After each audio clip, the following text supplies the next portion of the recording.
وأشهد أن محمدا عبده ورسوله.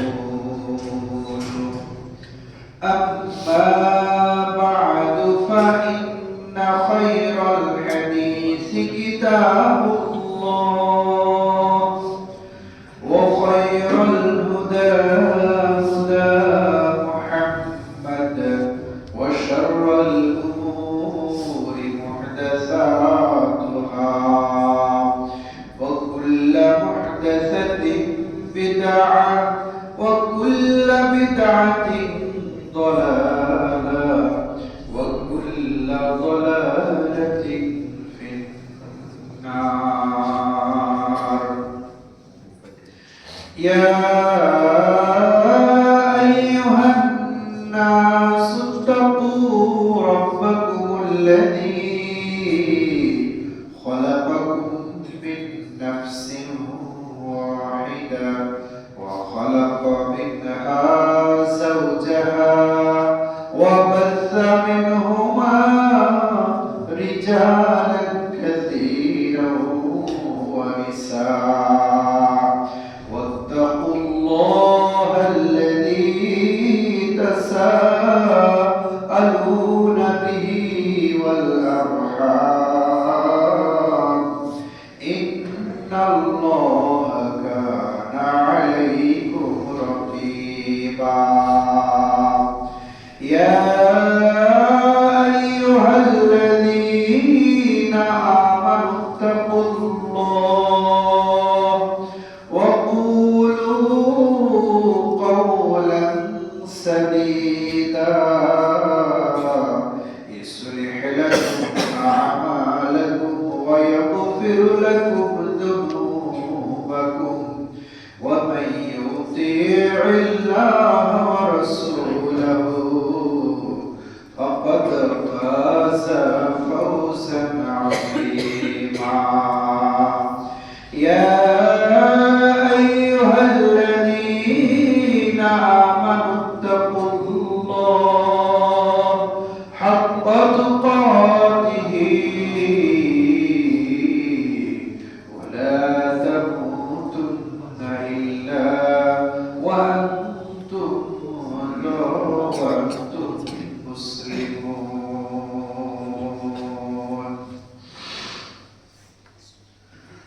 সকল প্রশংসা শুকরিয়া কৃতজ্ঞতা বিশ্বজগতের একমাত্র প্রতিপালক আল্লাহ সুবহানাহু ওয়া তাআলার জন্য, যিনি একক অদ্বিতীয়, যিনি বান্দার প্রতি বড়ই করুণাময় দয়ালু, তিনি সুবিচারক। তবে বিচারের ক্ষেত্রে তিনি ইনসাফ করে বিচার করেন এবং প্রত্যেকের পাওনা যথাযথভাবে তিনি বুঝিয়ে দেন।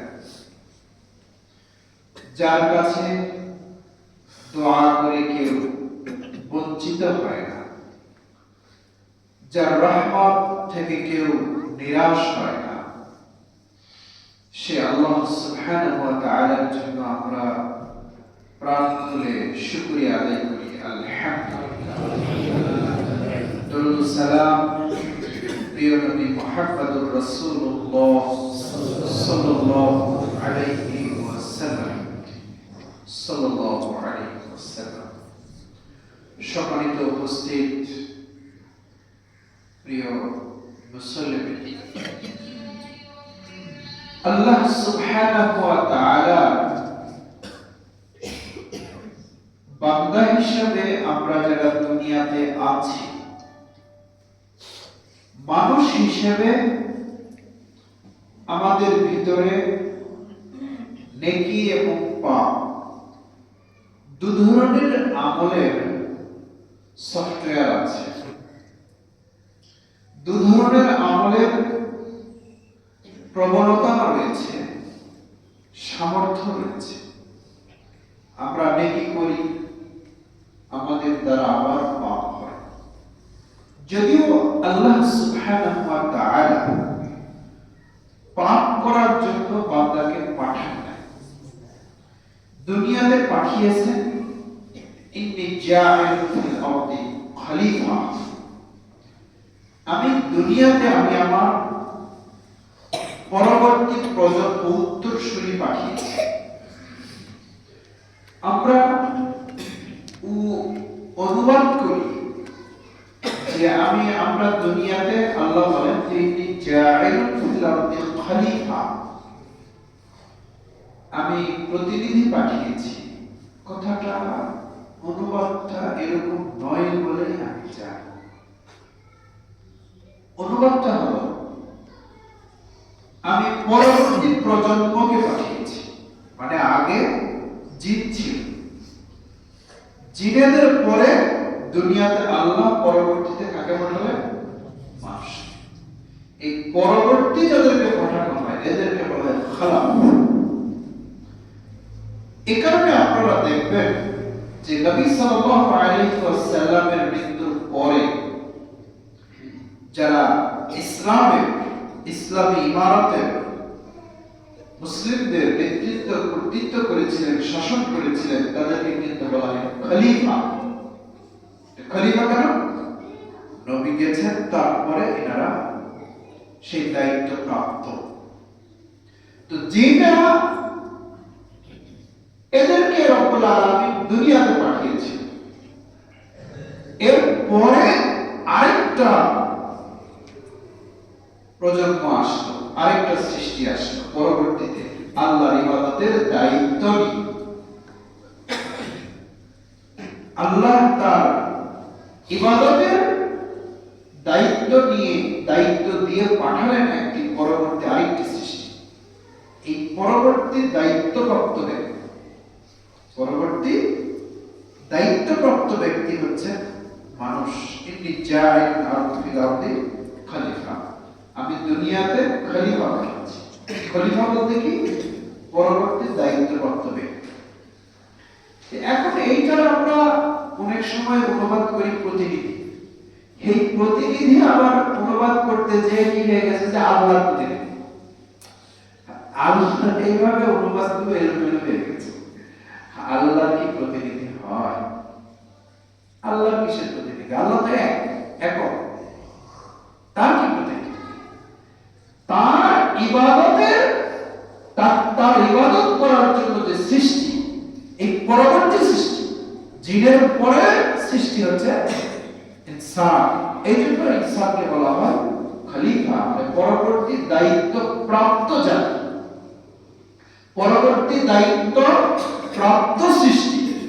যেমন নবী সাল্লাল্লাহু আলাইহি ওয়াসাল্লাম মৃত্যুর পরে পরবর্তী দায়িত্ব, ইসলামের দায়িত্বপ্রাপ্ত ব্যক্তি হচ্ছেন খলিফা আবু বকর, এরপরে দ্বিতীয় খলিফা ওমর, এরপরে উসমান রাদিয়াল্লাহু আলী রাদিয়াল্লাহু চলেছে।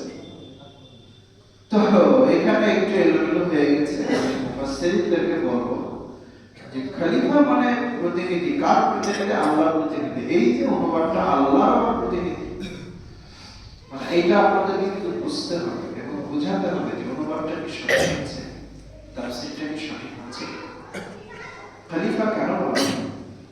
খলিফা মানে কি? পরবর্তী দায়িত্বপ্রাপ্ত সৃষ্টি। আল্লাহর হুকুম, তার বিধিবিধান, তার তাওহীদ, তার আনুগত্য, এগুলো পালন করা দায়িত্বপ্রাপ্ত সৃষ্টি হচ্ছে কি? জিনের পরে মানুষ। তো আল্লাহ সুবহানাহু ওয়া তাআলা বান্দাকে দুনিয়াতে পাঠিয়েছেন তার ইবাদত করার জন্য, মানে নেকি অর্জনের জন্য। তো নেকি অর্জনের জন্য পাঠিয়েছেন, কিন্তু মানুষ তো পাপও করে। এই জন্য তো আল্লাহ রাব্বুল আলামিন দুনিয়াতে মানুষকে পাঠান নাই। কিন্তু মানুষ তো পাপ করে। হ্যাঁ, মানুষ পাপ করবে। যখন ইবলিসকে আল্লাহ সুবহানাহু ওয়া তাআলা ফাইন্নাকা রাজিম, তুমি বিতাড়িত, তুমি দূর হও, তুমি এখান থেকে বহিষ্কৃত বলে যখন ইবলিসকে আল্লাহ রাব্বুল আলামিন যখন তাড়িয়ে দিলেন, তো ইবলিস আল্লাহর হুকুম অমান্য করেছে, কিন্তু আল্লাহর প্রতি কিন্তু সে তার বিশ্বাস আছে। এই কথাটা আপনাদেরকে একটু বোঝা লাগে। আল্লাহর হুকুম এর অবাধ্য হয়েছে ইবলিস, তবে আল্লাহর প্রতি কিন্তু সে বিশ্বাসী, সে আল্লাহকে বিশ্বাস করে, কিন্তু তার হুকুমে সে কি হচ্ছে? অবাধ্য হয়েছে। এটা হলো তার অপরাধ। কিন্তু সে যে আল্লাহকে বিশ্বাস করে না, বিষয়টা কিন্তু এরকম না। আমাদের পৃথিবীর সবচেয়ে খারাপ ব্যক্তিকে ইবলিস, আল্লাহর সৃষ্টির মাঝে। এবং আমরা জানি যে আল্লাহ রাব্বুল আলামিন আমাদেরকে ইবলিসের ব্যাপারে সতর্ক করতে করতে করতে করতে এমন ভাবে সতর্ক করেছেন, ইন্নাহু লাকুম আদুউম মুবিন, আরে এটা তোমাদের একদম জানা শোনা প্রকাশ্য, ও দুশমন, ও গোপন দুশমন না, ও বর্ণচোরা দুশমন না, ও একবার খোলামেলা তোমার দুশমন, প্রকাশ্য দুশমন। মানে আমরা অনেক সময় কে বন্ধু কে শত্রু তো আমরা চিনতে পারি।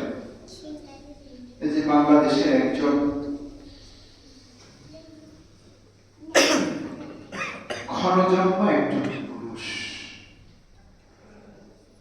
যে আল্লামা ইকবালের একটা কবিতা আছে যে ইসলাম জিন্দা হতা হ্যায় হর কারবালা কি বাত। ইসলামের পুনর্জাগরণ ঘটে, জিন্দা হয় কারবালার মতো মর্মান্তিক ঘটনা যখন ঘটে, জেগে ওঠে। তো বাংলাদেশের ইতিহাসে একজন মানুষ, যার কোনো দল, যার কোনো রাজনীতি নেই, যার কোনো মার্কা নেই, সেই ব্যক্তিটি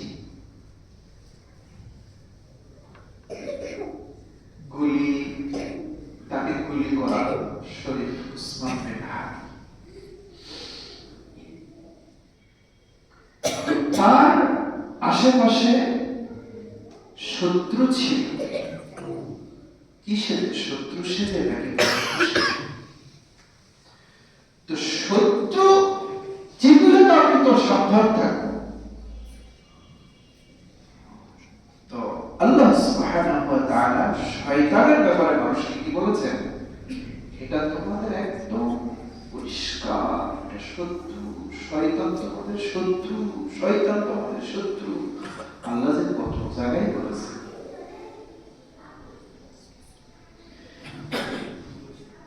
এই যে শত্রু, এই শয়তানও কিন্তু আল্লাহকে বিশ্বাস করে যে আল্লাহ আছে। তো যারা দুনিয়াতে কিছু মানুষ যাদেরকে বলা হয় নাস্তিক, অনেকে বলে যে শয়তান বেশি খারাপ আর নাস্তিকরা বেশি খারাপ। আমার কাছে মনে হয় নাস্তিকরা হলো ডবল শয়তান, মানে আরো বেশি খারাপ। মানে শয়তান খারাপ হলেও ও কিন্তু আল্লাহকে বিশ্বাস করে, আর নাস্তিকরা ও তো আল্লাহর হুকুম পালন করেই না, আবার আল্লাহকে বিশ্বাসও করে না। আর শয়তান আর নাস্তিকের মধ্যে পার্থক্য কি? শয়তান আল্লাহর হুকুম পালন করে না, কিন্তু আল্লাহকে বিশ্বাস করে। আর নাস্তিক ও আল্লাহর হুকুম পালনও করে না, স্রষ্টা আছেন, আল্লাহ আছেন, এটা বিশ্বাসও করে না। এই হলো পার্থক্য, বুঝলেন? তো শয়তানকে যখন শয়তান করে যখন পাঠানো হচ্ছে, তুমি অভিশপ্ত, তুমি মারো, তুমি দূর হও, তুমি বহিষ্কৃত, তখন বলছে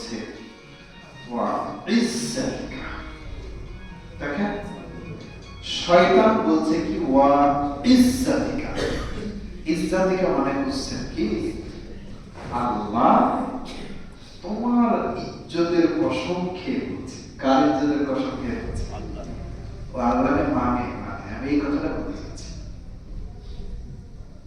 আল্লাহর তো বিশ্বাস ওয়া ইজ্জাতিকা, তোমার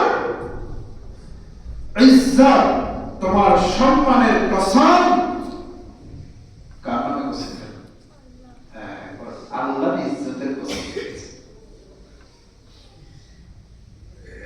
যে যতক্ষণ পর্যন্ত এই আদম এবং আদম সন্তানদের দেহে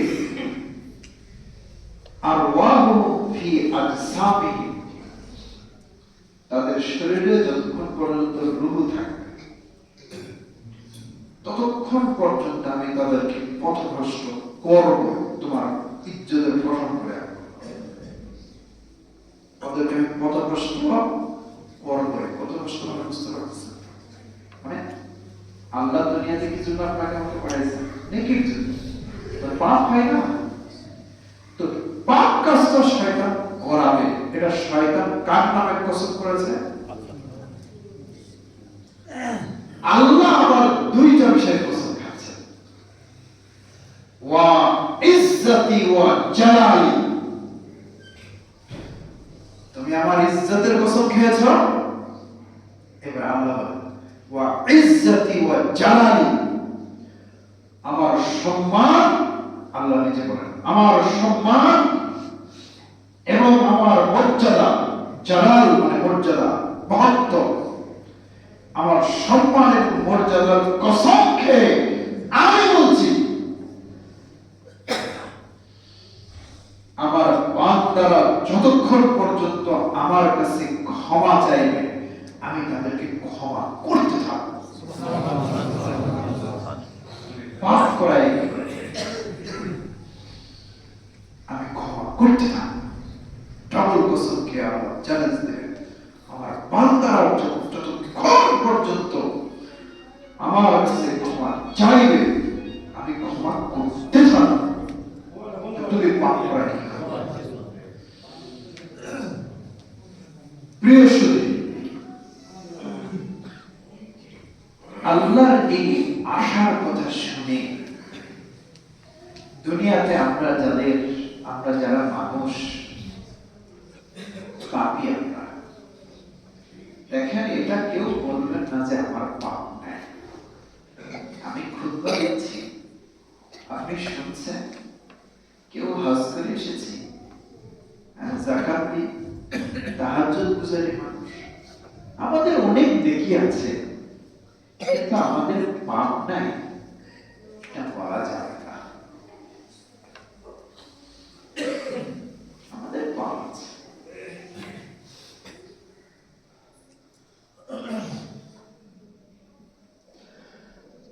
আল্লাহ রাসূল সাল্লাল্লাহু আলাইহি ওয়াসাল্লাম বলেন যে পৃথিবীতে দুনিয়াতে মানুষ পাপ করবে, অন্যায় করবে, মানুষের দ্বারা পাপ হবে। আল্লাহ রাসূল বলেন,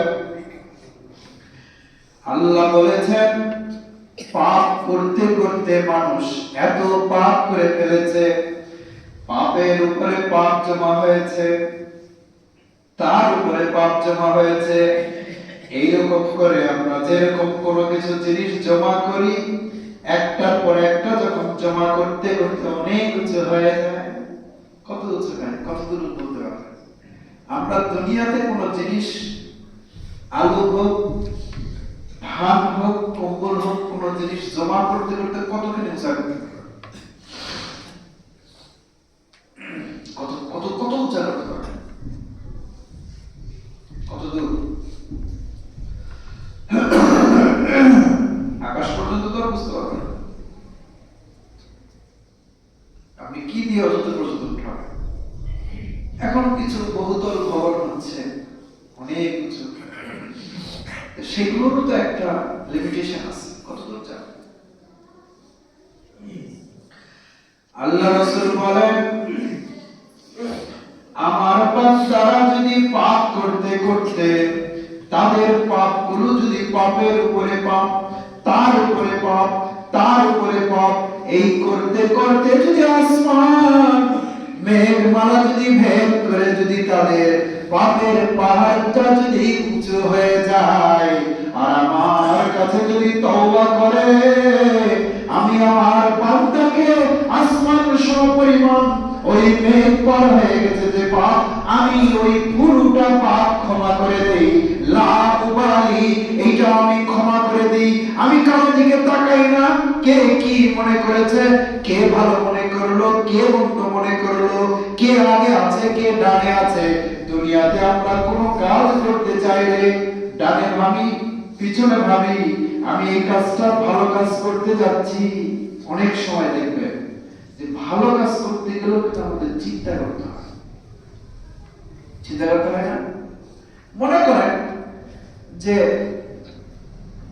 আপনার আম্মাকে, আপনার আব্বাকে এবারে ঈদে খুব ভালো দাম কিছু জিনিস দিতে চাচ্ছেন, এটা সবাই বলবে হ্যাঁ তো ভালো,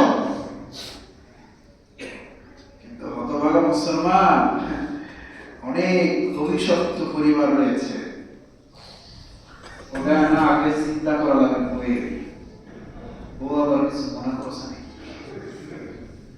মোর ভাইকে আমি কিছু দিব, ও আবার গাল ফেলে থাকবে নাকি, কাজ ভালো কিন্তু তারপরেও কিন্তু ভালো কাজের কিন্তু কি করতে হবে, আরে খারাপ বলে তো না কথাই নেই, যেটা মানুষ জানলে কি হবে ভাই আমি ভালো কাজ,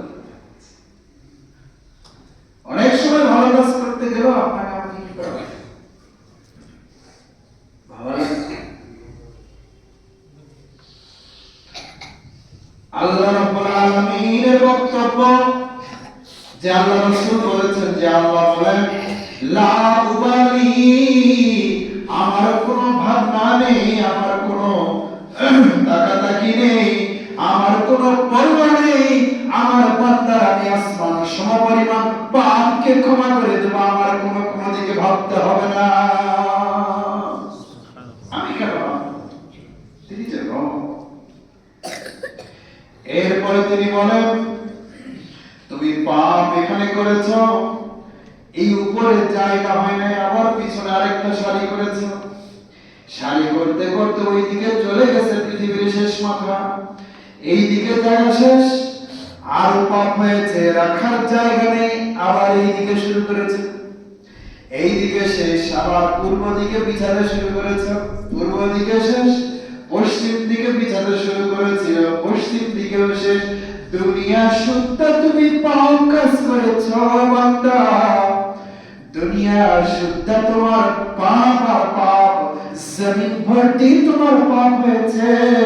তুমি যদি শুধু শিরিক না করো, আমার সঙ্গে তুমি যদি শিরিক না করো, জমিন ভর্তি তোমার পাপ, তুমি আমার কাছে তওবা করো, তুমি ক্ষমা চাও, আমি তোমার জমিন ভর্তি পাপকে ক্ষমা করে দেব, ক্ষমা করে দেব, শুধু ক্ষমা করে দেব না, এই জায়গাটা আমার নেকি দিয়ে পূর্ণ করে দেব।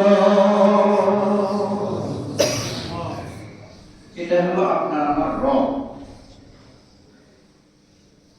ইনি হচ্ছেন আপনার আমার রব। আরে রব মানে প্রতিপালক, তো প্রতিপালকটা কি? প্রতিপালকটা হলো এইরকম, রিজিক দিবেন, চোখ কান হাত সব দিবেন, দুনিয়াতে আপনার পিপাসা লাগবে পানি দিবেন, ক্ষুধা লাগবে খাদ্য দিবেন, খাদ্যের ভিতরে মজা দিবেন, মজার ভিতরে পুষ্টি দিবেন, অতিরিক্ত জিনিস আবার প্রস্রাব পায়খানা দিয়ে বের করবেন, প্রয়োজনীয় উপাদান রক্তের সঙ্গে মিশিয়ে দিবেন। এটা হচ্ছে রব। তারপরে কি রব তিনি, আপনি তওবা করবেন, ক্ষমা চাইবেন, চেষ্টা দিবেন, আল্লাহ খুশি হয়ে গেলেন, পাপ করেছেন পাপ হবে, আবার তওবা করেছেন আল্লাহ ওইটাও ক্ষমা করে দিয়ে পাপ রব, তার জন্য একবার শুকরিয়া আলহামদুলিল্লাহ। প্রিয় শিক্ষার্থী, এখন আপনার কি মনে হচ্ছে আমরা যে একমাত্র আল্লাহর যে এত শুকরিয়া আদায় করি, আল্লাহর যে এত শুকরিয়া আদায় করতে হয়, তার এত প্রশংসা করতে হয়, গুণগান করতে হয়, দেখেন তো তিনি এই প্রশংসা গুণগানের একমাত্র হকদার কিনা? আমার সন্তানের প্রতি আমি মমতাশীল বাবা, মা হিসাবেও মমতাশীল, আমার সব ঠিক আছে, কিন্তু কতক্ষণ কতক্ষণ সন্তানকে দুচর দেননি এমন কোন বাবা আছেন? কোন মা? রাগ করেন না, ঠেকনা দেন না, দূরে সরাই দেন না, প্রস্রাব পায়খানা সবই সাফ করি, তারপরেও অনেক সময় শাসন, অনেক কিছু করতে হয়। এটা আপনি এজন্য এতটুকু করার পরে বা এত বেশি করার পরে যেটাই বলেন না কেন, আল্লাহ রাসূল সাল্লাল্লাহু আলাইহি ওয়াসাল্লাম এই মায়ের এই যে সেবা, এই যে করুণা সন্তানের উপরে, সন্তান কোনদিন মার প্রতি কৃতজ্ঞতা কোনো কিছু দিয়ে আদায় করতে পারবে না। পারবে? মা যা করেছে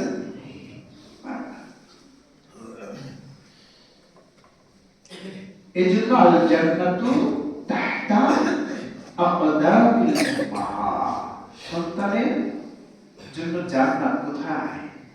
মায়ের পায়ে।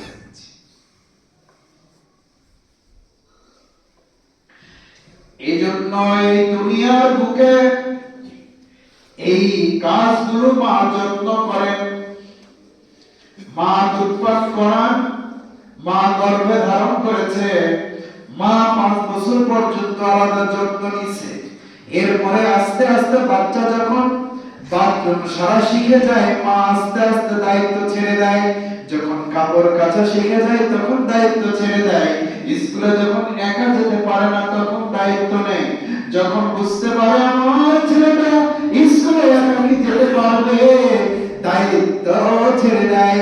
এই করতে করতে 10 বছর 12 বছর, এরপরে যখন যৌবনে যখন চলে আসে, মেয়ের বিয়ে দিলে মা দায়িত্ব পালন করে না, বাবাও দায়িত্ব পালন করে না, দায়িত্ব অন্যজন পালন করে। সন্তান বড় হয়ে গেলে, বিয়ে হয়ে গেলে মা বাবার দায়িত্ব পালন করে না, মা বাবারই সন্তান এখন দায়িত্ব পালন করে। এর জন্য যদি মা বাবার প্রতি এত কৃতজ্ঞ থাকতে হয়, মা বাবাকে যদি এত ভালোবাসতে হয়, মায়ের পায়ের নিচে যদি সন্তানের বেহেশত হতে হয়, যেদিন থেকে আপনি দুনিয়াতে এসেছেন, যখন আপনি মারা যাবেন, কবর, এরপরে হাসর, এরপরে মিজান, এরপরে ফুলসিরাত, এরপরে জান্নাত জাহান্নাম, বলেন তো কোন জায়গাতে আল্লাহ রাব্বুল আলামিন আপনাকে বান্দা হিসাবে ছেড়ে দিয়েছে যে আর আমার দায়িত্ব? আল্লাহ কখন বলেছেন যে আর আমার দায়িত্ব? কখন? আল্লাহ কি দায়িত্ব? ইনি হচ্ছেন রব। বাবা মা এত মমতাশীল, কিন্তু এক সময় তারা কি দায়িত্ব ছেড়ে দেয় না? উল্টে বাবা মার দায়িত্ব আপনাকে আমাকে নিতে হয়তো, কিন্তু আমি কি বলতে চাচ্ছি? বলতে চাচ্ছি যে আল্লাহ হচ্ছেন এমন দয়ালু, এমন রব, তিনি কখনোই আপনার আমার এটা বলেননি যে আর আমার দায়িত্ব। মানুষ এতটুকু করার কারণে আমি আমার বক্তব্যে বহুদিন এই কথাগুলো বলেছি আপনাদেরকে, যে অফিসে আদালতে একটু যদি বস বা কেউ যদি উপকার করে, আমরা তাদের প্রতি কি সম্মান, রেসপেক্ট জানাই।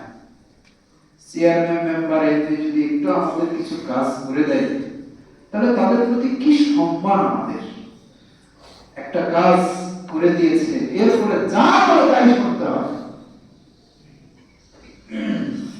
শুনি আমরা, শোনার আগে ওই যে কৃতজ্ঞতা বোধ যে আমার জীবনে চেয়ারম্যান সাহেব এটা করেছে, আজকে চেয়ারম্যানের পক্ষে আমি থাকবো না, এটা কি হয়? এই কৃতজ্ঞতা বোধটা দুনিয়ার মানুষের দুনিয়ার চোখে আছে, বলো এটা খুব, এটা খারাপ কিছু না। একটা কুকুর কেউ 5 দিন 7 দিন খাবার দিলে ও আপনার কিরকম করে আনুগত্য করে, এটা আপনারা জানেন। এটা কৃতজ্ঞতা। আমি আশ্চর্য হয়ে যাই ওই মানুষগুলোর জন্য, যেই মানুষগুলো দুনিয়াতে একটু উপকার পেয়ে মাথা নত করে দিতে চায়, আনুগত্য করে, অথচ যেই মহান মাবুদ তার জীবনের সৃষ্টি থেকে শুরু করে নিয়ে রিজিক, ধন দৌলত, তার লেখাপড়া, তার রিজিক, তার চলাফেরা সর্বদা যিনি রহমত দয়া দিয়ে যাকে পরিচালনা করেন, রব হিসাবে যিনি রহমত দিয়ে বান্দাকে ঢেকে রেখেছেন, ওই মানুষ কেমন করে ওই রবের, ওই আল্লাহর হুকুম অমান্য করে দুনিয়াতে থাকে? কেমন করে থাকে? এই আপনারা যারা নামাজ পড়েন না, আপনারা কি মনে করে মানে এই নামাজ না পড়ে থাকে? কি মনে আল্লাহর হুকুম অমান্য করে কি মনে করে থাকেন? দুনিয়াতে আপনি বুঝেন যে অমুক আমার এইটা করেছে, অতএব দুনিয়াতে ছেলেপেলেরা কারো বন্ধু যদি কোনো উপকার করে, ওই বন্ধু কোনো কিছু করলে দৌড়ায় না, এটা কৃতজ্ঞতা কেমন?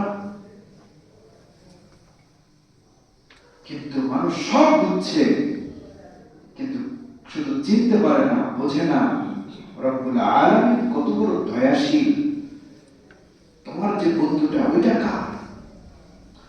তোমার সাথে যে বন্ধুত্ব হয়েছে, ওই বন্ধুত্ব সম্পর্কের সৃষ্টিকারী কে? তুমি যে পা দিয়ে গেলে, ওই পাটা কার? তুমি যে চোখ দিয়ে দেখলে, সেই চোখটা কার? সব কিছু একজন রব, তিনি আল্লাহ। তার প্রতি আপনার আমার দায়িত্ব, কর্তব্য এত হয় না, বুঝিয়েও হয় না, বকা দিলেও হয় না, এত এত দূর। সত্যি কি আপনি মানুষ? সত্যি মানে ওইটা যে আপনি মানুষ, কেমন করে আপনি মানুষ?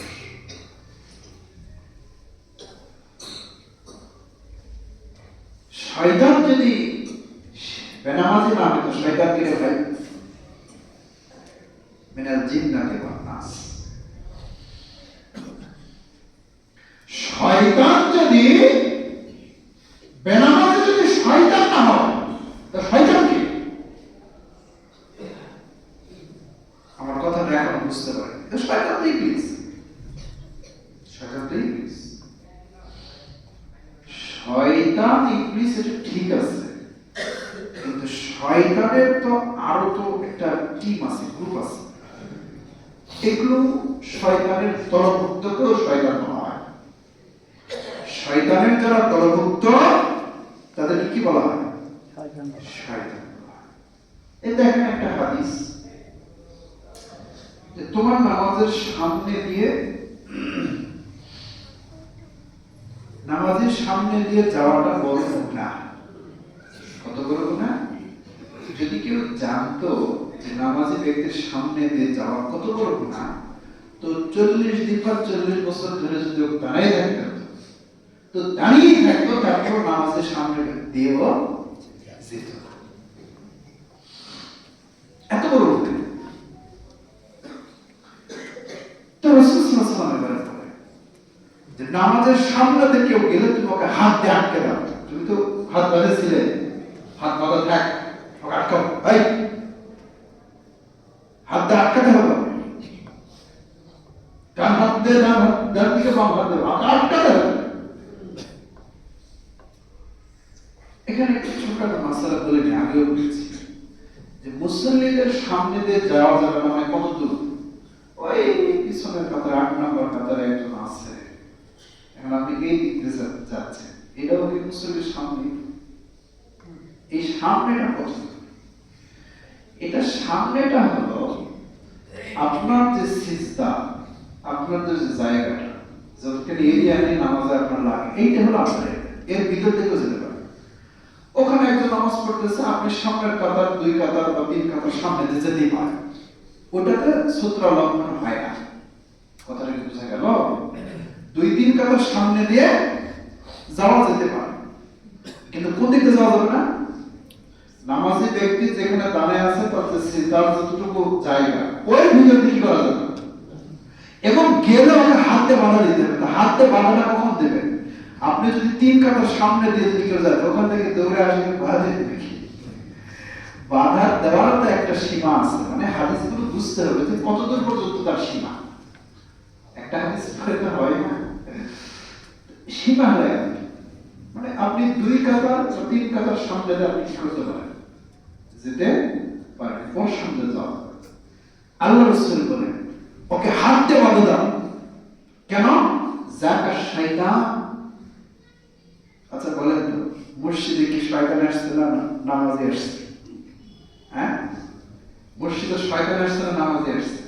নামাজে। তো নামাজ পড়ে আবার অন্য মুসল্লির সামনে দিয়ে গেলে ওকে কি করতে হবে? আটকাইতে হবে। যদি প্রয়োজন তো ঘুষাঘুষি করতে হবে, ঘুষাঘুষি করতে হবে, মারামারি করতে হবে না। হাদিস ওই ভাষায় আছে, তার সাথে লড়াই করতে গেলে লড়াই করো, ওকে আটকাইতে হবে। কেন? যাকা শয়তান। তো কি বলেন আপনারা? শয়তান। এটা নবী বলেছে। আমি এই জন্য বলি, নামাজি নামাজ পড়ে নামাজের সামনে দিয়ে যদি যায়, ওকে নবী শয়তান বলেছেন। তো যারা বেনামাজি হয়ে পড়ে আছে, যারা আল্লাহকে এখনো চিনতে পারেনি, ওই বেনামাজি যদি শয়তান না হয়, তো শয়তানটাকে বেনামাজিরা যখন আযান হবে, নামাজে যাবেন না, তখন নিজেকে কি বলবেন? আয়ামে শয়তান, আয়ামে শয়তান, আমি একজন কি শয়তান, এটা বলতে থাকবেন, আমি একজন শয়তান। কারণ শয়তান আল্লাহর হুকুম সিজদা করতে ও চায়নি। আল্লাহ আমাকে ডাকতেছে, মুয়াজ্জিনের আযান হয়েছে, আমি মসজিদে যাচ্ছি না, মানে আমি এখন কে? শয়তান। আমি কে? শয়তান। এই নিজেকে সবসময় শয়তান বলবে এবং বিশ্বাস রাখবে যে আমি শয়তান। হ্যাঁ, আসলেই তাই। এর দ্বিতীয় কোনো ওয়াজ নেই। ও শয়তান, বেনামাজিদের শয়তানের ব্যাপারে কোনো সন্দেহ নেই। ও শয়তান, ও শয়তান, এবারে শয়তান, আয়ামে শয়তান, এই বিশ্বাসগুলো রাখতে হবে। যখন আপনি আল্লাহর বিধান থেকে দূরে থাকবেন, তখন নিজেকে কি মনে করবেন? শয়তান।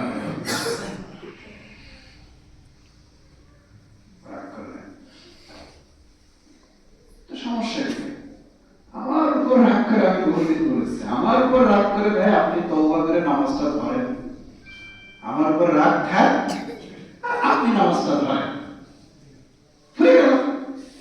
কিয়ামতের ময়দানে আমি না হয় আপনার রাগ নিয়ে উঠলাম, কিন্তু আপনি তো নামাজি না। আমার উপর রাগ করেন, আমি বলছি আমার উপর আপনারা কি করেন? বেনামাজিরা শয়তান বলার কারণে আপনারা আমার উপর কি করেন? রাগ করেন। আল্লাহর ওয়াস্তে রাগ করেন, আর আল্লাহর ওয়াস্তে রাগ করে কি করবেন? নামাজ পড়বেন। আমার আলোচনা আমি একটু আল্লাহর দয়া এবং আল্লাহর কাছে ক্ষমা চাওয়া, এই বিষয়টা নিয়ে আরেকটু আলোচনা করতে আমি ইচ্ছুক। তো ইনশাআল্লাহ আগামীতে বা আগামী জুমায় এই বিষয়ে আরো আলোচনা করব। তো আজকের আলোচনা শেষে এসে আপনাকে আমি ওই কথাটা বলি, রব্বুল আলামিন, আপনারা রব, স্রষ্টা, সে আল্লাহ সুবহানাহু ওয়া তাআলা আপনার আমার প্রতি বড়ই মেহেরবান। সেই মেহেরবান আল্লাহ রাব্বুল আলামিন কেমন মেহেরবান যে আপনার আমার যত গুনাহ হোক আল্লাহর কাছে ফিরে আসতে হবে, তওবা করতে হবে। আল্লাহ রাব্বুল আলামিন আপনার আমার পাপকে কি করে দেবেন? ক্ষমা করে দেবেন। আসেন না আমরা আমাদের জীবনে যত পাপ হয়েছে সেই পাপগুলোকে ক্ষমা করে নিয়ে আল্লাহর কাছ থেকে ক্ষমা করে নিয়ে আল্লাহর খাঁটি বান্দা হয়ে যদি আল্লাহর জমিনের উপরে যদি চলতে পারি, যেমন একজন বান্দা আপনি জমিনের উপরে হাঁটছেন তো আপনার আসমান জমিন ভর্তি পাপ, আপনি ওই পাপ নিয়ে হাঁটছেন, এটা কেমন ব্যক্তি? আর এমন একজন ব্যক্তি জমিনের উপরে হাঁটছে খাচ্ছে, এই লোকটা আল্লাহর ভক্তি হয়ে পাপ নেয়, আল্লাহ মাফ করে দিয়েছে। পাপ ছিল, আল্লাহ কি করেছে? মাফ করে দিয়েছে। আপনি আমি কি আল্লাহর এই জমিনে নিষ্পাপ বান্দা হয়ে আল্লাহর ক্ষমাপ্রাপ্ত বান্দা হয়ে চলতে চাই তো নাকি?